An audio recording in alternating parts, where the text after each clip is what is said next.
आपके अपने comfort level पे डिपेंड करता है आपको। हाँ, अगर आपने ये पहली दफ़ा एक्सपीरियंस किया है या आपको इतना उसका पहले एक्सपीरियंस एक्सपोजर है ही नहीं है, तो फिर आप वो यूज़ नहीं कर सकेंगे।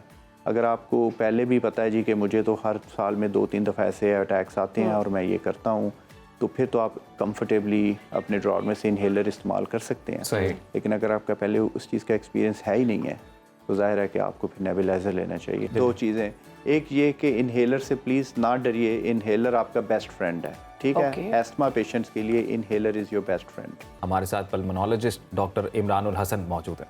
डॉक्टर साहब वेलकम करते हैं आपको सुनो पाकिस्तान में। हमें ये बताइएगा कि बेसिकली ये दमा हो गया, एज़मा, एस्थमा, ये होता क्या है, सिम्टम्स क्या होते हैं इसके? इसकी सिम्टम्स जो हैं बड़ी कॉमन जो हैं वो सांस में दुश्वारी, खांसी या सीटियों का बजना, या कई दफ़ा अगर आप कोई काम करने जा रहे हैं, चलने का एक्सरसाइज, तो उसमें आपको दिक्कत दुश्वारी महसूस हो जी कि सांस उखड़ रहा है। आमतौर पे इसकी जो अलामात हैं या सिम्टम्स हैं वो रात के वक्त या अर्ली मॉर्निंग, सुबह ज़्यादा होती हैं कंपेयर टू दिन का जो बाकी हिस्सा होता है। वजूहात में ये है कि इसमें कुछ तो जिसको हम कहते हैं ना कि जेनेटिक प्रीडिस्पोजिशन, यानी कि जीनियाती तौर पे कुछ लोगों का चांस या रिस्क अस्थमा होने का वो ज़्यादा होता है। इसलिए आपके मुशाहिदे में होगा कि कई फैमिलीज़ में ये रन करता है।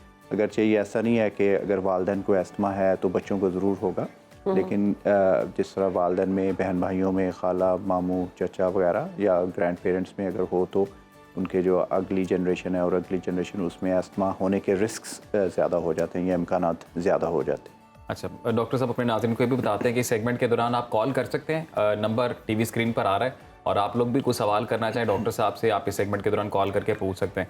डॉक्टर साहब ये बताइएगा कि मैंने कुछ लोगों से बात की और कुछ लोग ये बताते हैं कि they experience kind of panic attack. उस पैनिक अटैक में भी ऑलमोस्ट इसी टाइप के सिम्टम्स आते हैं, शॉर्टनेस ऑफ ब्रेथ होती है या इससे रिलेटेड, तो बिल्कुल कैसे मुख्तलिफ किया जा सकता है कि कोई अस्थमा हो गया या ये कोई टेम्परेरी सिचुएशन है? हाँ, नहीं, ये हम जब अपनी इस्लाम में यूज़ करते हैं डिफरेंशियल डायग्नोसिस से, कि जब एक मरीज़ कुछ अलामात के साथ आता है तो आपके जहन में 2-3-4 चीज़ें आती हैं कि ये वजूहात हो सकती हैं। तो पैनिक अटैक उसमें ज़रूर आता है। पैनिक अटैक बड़ा एक ड्रामेटिक इवेंट होता है कि आप आराम से बैठे हुए हैं, कोई आपके जहन में ट्रिगर चला है या वैसे, और एकदम से विद इन फ्यू सेकंड्स या with in a few minutes आपको वो सिम्टम्स आना शुरू हो जाएंगे। आप बहुत तेज़ सांस लेंगे। जी। उसके साथ आपको कई दफ़ा होंठों के इर्द गिर्द थोड़ी नमनेस या ड्राइनेस है या नमनेस है, यानी कि सुन होना या सुइयाँ चुभना, इस तरह से कई दफ़ा आप जो है वो डिज़ी फील करते हैं, यानी कि आपको लगता है जैसे कि आप जो फेंट होने वाले हैं या इस तरह की, तो वो फीलिंग, या कई दफ़ा आपको सीने में बहुत ज़्यादा टाइटनेस महसूस होती है, आपको सांस में दुश्वारी फील होती है, लेकिन आप सांस बहुत ज़्यादा तेज़ ले रहे होते हैं। तो पैनिक अटैक जो है वो ज़ाहिर है कि उसकी कुछ अलामात जो हैं वो अस्थमा से। लेकिन साहब, अगर आपको पता चल गया है कि आपके बच्चे को इस टाइम वो अस्थमा हो गया है, वो इसका मरीज़ है और वो अटैक भी हो गया है, दिन का टाइम है, सबसे पहले क्या करना चाहिए? देखें, इसकी अटैक की नोयत पे डिपेंड करता है कि अटैक कितना सीवियर है, और आपके अपने नॉलेज या एजुकेशन या कंफर्ट लेवल पे ये डिपेंड करता है। मसलन अगर एक फैमिली है जिसमें अस्थमा पहले से था, उनके घर में नेबुलाइज़र मौजूद है, उनको पता है कि अस्थमा अटैक में ये होता है और ये करें और इतनी देर के बाद बेहतर हो जाती हैं चीज़ें, तब तो आप उसको कर सकते हैं। लेकिन अगर आपको किसी भी वक्त लगे कि आप इसको डील नहीं कर सकते, तो फर्स्ट थिंग इज़ कि आप बच्चे को फ़ौरन हॉस्पिटल लेके जाएँ। कोई स्प्रे वगैरह भी यूज़ करते हैं? इनहेलर्स, नेबुलाइजर्स, उसके अलावा टैबलेट्स वगैरह या इंजेक्शंस या इस तरह से मुख्तलिफ वो दवाइयाँ हैं घर में जो मोस्ट कॉमन आप कर सकते हैं वो नेबुलाइज़र। अच्छा। अस्थमा की अगर अटैक हुआ है और काफ़ी ज़्यादा और ख़ास तौर पे बच्चों में है, तो वो आम तौर पे इनहेलर रिलायबली यूज़ नहीं कर सकेंगे ड्यूरिंग द अटैक एक्चुअली, तो उसमें फिर नेबुलाइज़र जो है वो उनको देना चाहिए। लेकिन हमने तो अक्सर फिल्मों और ड्रामा में देखा कि जब भी अटैक आता है वो इनहेलर जो है वो लेना यूज़ शुरू कर देते हैं। बिल्कुल उसमें यही कि आपके अपने कंफर्ट लेवल पे डिपेंड करता है आपको। हाँ, अगर आपने ये पहली दफ़ा एक्सपीरियंस किया है या आपको इतना उसका पहले एक्सपीरियंस एक्सपोजर है ही नहीं है, तो फिर आप वो यूज़ नहीं कर सकेंगे। अगर आपको पहले भी पता है जी कि मुझे तो हर साल में 2-3 दफ़ा ऐसे अटैक्स आते हैं और मैं ये करता हूँ, तो फिर तो आप कंफर्टेबली अपने ड्रॉर में से इनहेलर इस्तेमाल कर सकते हैं। सही। लेकिन अगर आपका पहले उस चीज़ का एक्सपीरियंस है ही नहीं है, तो जाहिर है कि आपको फिर नेबुलाइजर लेना चाहिए और हॉस्पिटल डॉक्टर साहब हमारे साथ कॉलर हैं सैयद नदीम साहब उकाड़ा से। अस्सलाम वालेकुम नदीम साहब, कैसे हैं आप? ठीक ठाक, अल्लाह का शुक्र, आप सुनाएं। जी बेहतरीन। क्या जी, सवाल है आपका? सवाल करिएगा। डॉक्टर साहब से सवाल ये है कि 2010 से तकरीबन ये सिम्टम्स है दमा की, तो सही। उस हवाले से मैं 2010 से मंटीलो कास्ट यूज कर रहा हूँ, इसके अलावा कोई मेडिसिन यूज नहीं करता हूँ। तो सही। अब ये सूरत हाल ये है कि जो अभी जो बेने हैं ना सांस वाली, उनमें ना एलर्जी टाइप ना बलगम टाइप बनती है खांसी के बगैर ही। वो वाइट टाइप होती है, जैसे मतलब है ओवरऑल पेशेंट की होती है ना बलगम, वो नहीं होती। ये सही। जैसे एलर्जी जैसे जैसे बढ़ती है वो ना तकरीबन बन जाती है। लेकिन अभी मैं जो मेडिसिन है गवर्नमेंट के एस्टीवान टैबलेट है वो यूज कर रहा हूँ। मंटेलो का कोई भी होती है, लेकिन ज्यादा मैं मतलब इस्तेमाल करता हूँ सामी की मुंटी का। ये ठीक है। खाता हूँ तो ठीक। ठीक है, लेकिन उसी वजह से मैं मतलब मेरा सवाल ये है कि इसमें मुझे क्या एहतियात करनी चाहिए, आपका कैसे सवाल बचा पूछना सकता? चाहते हैं? अच्छा, इसमें सॉरी मैं आपका नाम भूल गया हूँ, नदीम साहब। आपने जैसा बताया कि 2010 से ये सिलसिला चल रहा है और एस्मा या दमा, उसमें सांस की जो नालियाँ होती हैं उनमें सोजिश होती है और उसके नतीजे में सांस की तंगी और फिर बलगम का बनना, ये सारी उसकी अलामात में शामिल है। मॉन्टिलो कास्ट जो डिफरेंट ब्रांड से एक ब्रांड आपने बताया, तो ज़ाहिर है वो एस्मा की जो ट्रीटमेंट है उसमें से एक कह लें मेडिसिन तो ज़रूर है, लेकिन ये कोई प्रेफर्ड नहीं। चॉइस नहीं है या ये कोई ऐसी नहीं है जो कि सिर्फ अकेले इस्तेमाल करनी चाहिए। तो एक तो ये है कि आपकी जो दवाइयाँ हैं ना उनकी जो ऑप्टिमाइज़ उनको करने की ज़रूरत है या उनको बेहतर बनाने की ज़रूरत है। दूसरी चीज़ कि एस्मा के पेशेंट्स का मतलब ये नहीं है कि उनको अब और कोई बीमारी नहीं हो सकती सांस की या नालियों की। तो इतने सालों से अगर ये चल रहा है और अब बलगम ज़्यादा बन रहा है तो आपकी फर्दर जो इन्वेस्टिगेशंस होनी चाहिए, जिसमें चेस्ट एक्सरे या HRCT स्कैन होना चाहिए, सही। ये देखने के लिए कि ये जो सिम्टम्स हैं जिनको आप सिर्फ एस्मा की वजह से सोच रहे हैं, हो सकता है बिल्कुल एस्मा की वजह से ही हो, लेकिन उसकी दीगर वजूहात को भी देखना है।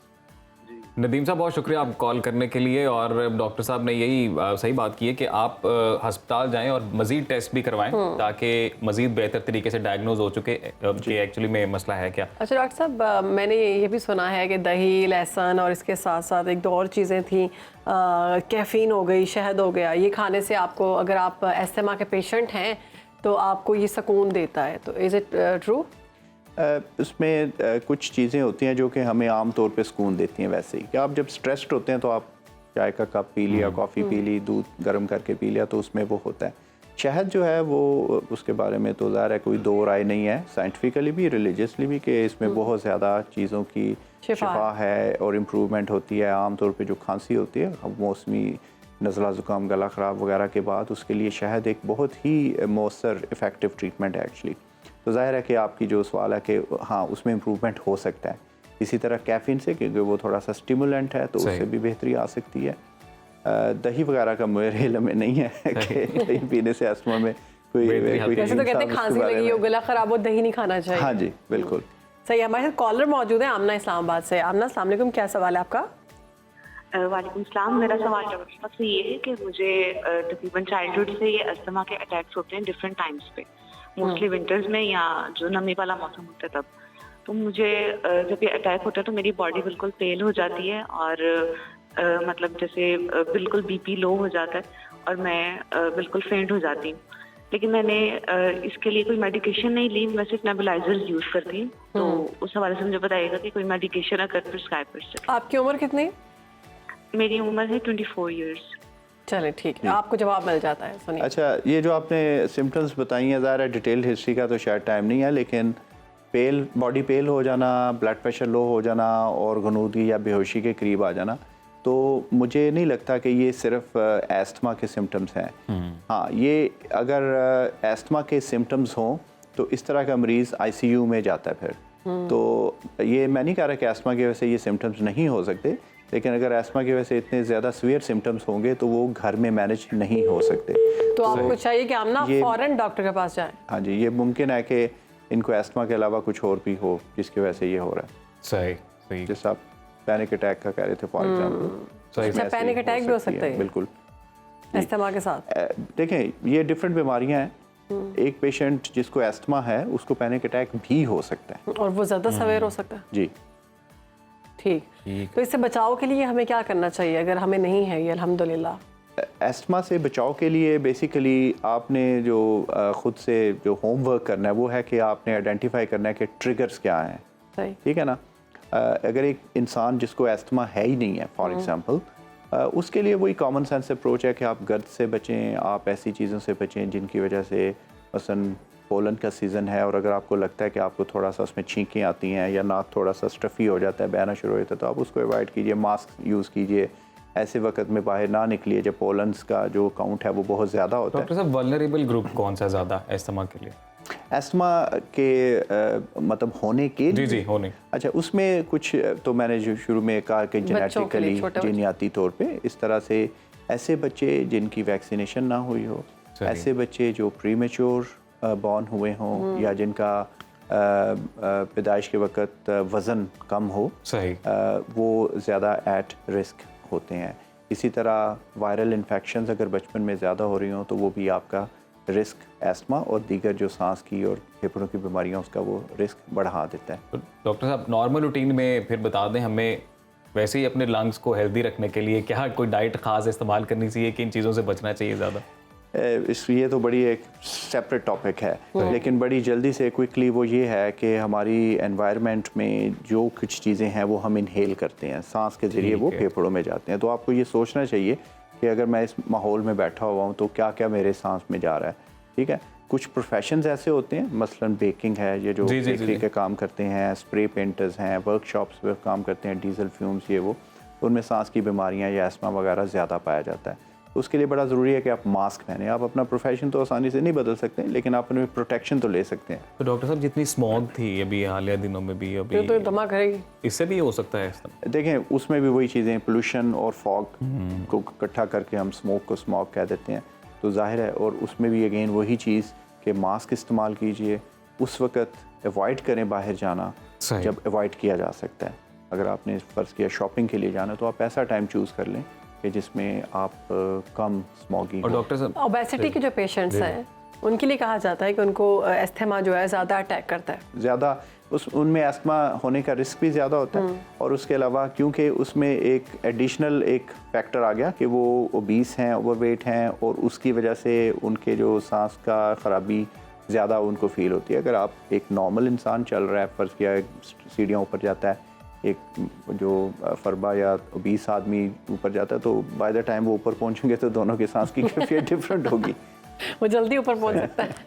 तो डॉक्टर साहब मतलब वर्कआउट जो है वो करते रहना चाहिए, वर्कआउट एक्सरसाइज बहुत ज़रूरी है, इवन टू द एक्सटेंट कि वो लोग जिनको एस्थमा है और जिनको एक्सरसाइज की वजह से एस्थमा की सिम्टम्स में ख़राबी महसूस होती है, उनको भी एक्सरसाइज जारी रखनी चाहिए। उसका इलाज ये नहीं है कि आप एक्सरसाइज बंद करें, उसका इलाज है कि अपनी दवाइयों की जो मिकदार है उसको एडजस्ट कीजिए ताकि आपको एक्सरसाइज करने में कोई दुश्वारी पेश ना आए। अच्छा, अगर कोई शख्स मोटा नहीं है, लाइक स्लिम है, लेकिन उसको भी स्टेयर्स चढ़ते हुए दुश्वारी हो रही है, बहुत ज़्यादा सांस फूल रही है, उसका ज़रूरी मतलब ये तो नहीं है कि वाकई इसका इस्तेमाल, कोई और बीमारी भी तो हो सकती है? बेशुमार ऐसी बीमारियां हैं जो कि सांस में दुश्वारी पैदा करती हैं। उसमें पट्टों की कमज़ोरी, न्यूरोमस्कुलर डिसऑर्डर्स हो सकते हैं, आयरन की कमी भी हो सकती है, बिल्कुल एनीमिया हो सकता है, हार्ट की जो है प्रॉब्लम्स, एंजाइना या कमज़ोरी हार्ट की, हार्ट फेलियर वगैरह, उन सब से ब्रेथलेसनेस हो सकती है। हमारे कॉलर हमारे साथ अली असगर साहब जी, अस्सलाम वालेकुम। अली कैसे हैं आप? कहिए क्या सवाल है आपका?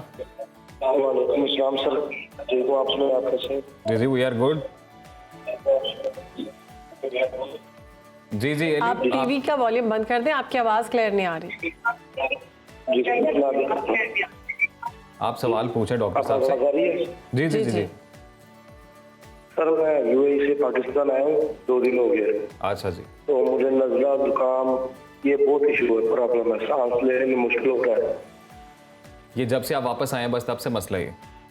जी बिल्कुल, 3 दिन से पाकिस्तान आया हूँ, तो इधर आने के बाद ये मुझे इशू हुआ।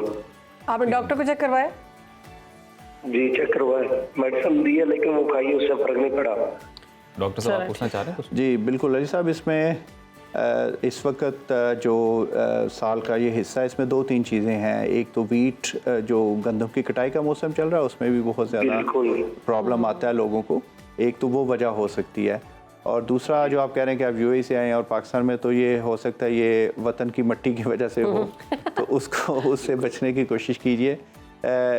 इस पे टीवी पे तो आपको ज़रा एग्जैक्टली जो दवाइयाँ वो तजवीज़ नहीं की जा सकती, लेकिन आप जो बता रहे हैं ना कि आपको नज़ले की कैफियत है और सांस में भी ख़राबी, तो ये जो है उसके लिए आप, मेरा ख्याल है, अपने करीबी पल्मोनोलॉजिस्ट के पास जाइए और वो इंशाल्लाह आपको जो है वो मुनासिब मेडिसिन वगैरह बताएंगे और ये ठीक हो जाएगा। फ़िक्र ना कीजिए, इंशाल्लाह ये ऐसा नहीं है कि ये ठीक नहीं होगा, ये आपका 2-4 दिनों में मुनासिब दवाइयों से बड़ी जल्दी ठीक हो जाएगा इंशाल्लाह। अच्छा, मास्क इस्तेमाल कीजिए बाहर निकलते वक्त। मास्क इस्तेमाल कीजिएगा। बहुत शुक्रिया अली आपके कॉल करने का। हमें ना ऐसे डॉक्टर्स की बहुत ज़रूरत है। लाइक अगर मैं बीमार होती हूँ तो मैं किसी ऐसे डॉक्टर के पास जाती हूँ, मुझे सिर्फ उनकी, मुझे नहीं पता ठीक होंगे कि नहीं, लेकिन एक तसल्ली जो होती है ना, एक वर्ड जो आपने बोला कि इंशाल्लाह आपने परेशान नहीं होना, आप ठीक हो जाएंगे, ये हमें एक डॉक्टर से सुनने की बड़ी ख्वाहिश होती है और डॉक्टर से बहुत कम सुनने को मिलता है और बहुत कम सुनने को मिलता है, और ऐसी डॉक्टर्स की हमें बड़ी ज़रूरत है जो हमें रिलैक्स करें। देखें, हम प्रोफेशनल स्टैंडर्ड्स को मेन कह लें, कीपिंग इन माइंड, जो तसल्ली देना बड़ा ज़रूरी हिस्सा है, लेकिन फॉल्स रीअश्योरेंस, झूठी तसल्ली वो हम नहीं देते। खुदा न खास्ता अगर मेरे पास कोई एडवांस स्टेज कैंसर का पेशेंट आया तो मैं उसको ये कभी नहीं कहूँगा कि इंशाल्लाह आप ठीक हो जाएंगे, क्योंकि वो गले उसके लिए और इस्तेमाल करेंगे जी कि हाँ, आप फिक्र ना कीजिए, हम आप जो दवाइयों के ज़रिए आपकी जो सिम्टम्स हैं उनको इंशाल्लाह बेहतर करेंगे, आपकी दर्द है वो बेहतर हो जाएगी और वो बेहतर हो भी जाती है। लेकिन हम उनको ये नहीं कह सकते जी कि आप फिक्र ही ना कीजिए और इंशाल्लाह आप नहीं, देखिए तसल्ली की बात करें, जैसे आपने कहा कि हम कोशिश करेंगे, अल्लाह बेहतर करेगा, ये चीज़ ही बहुत आपको बहुत हद तक तो ये आपको मोटिवेट करती है। नहीं, ये बड़ा कह लें ज़रूरी एसेंशियल हिस्सा है कंसल्टेशन का। एग्जैक्टली। 2 चीज़ें, एक ये कि इनहेलर से प्लीज़ ना डरिए, इनहेलर आपका बेस्ट फ्रेंड है, ठीक है। एस्थमा पेशेंट्स के लिए inhaler is your best friend. बहुत शुक्रिया डॉक्टर साहब, आपने वक्त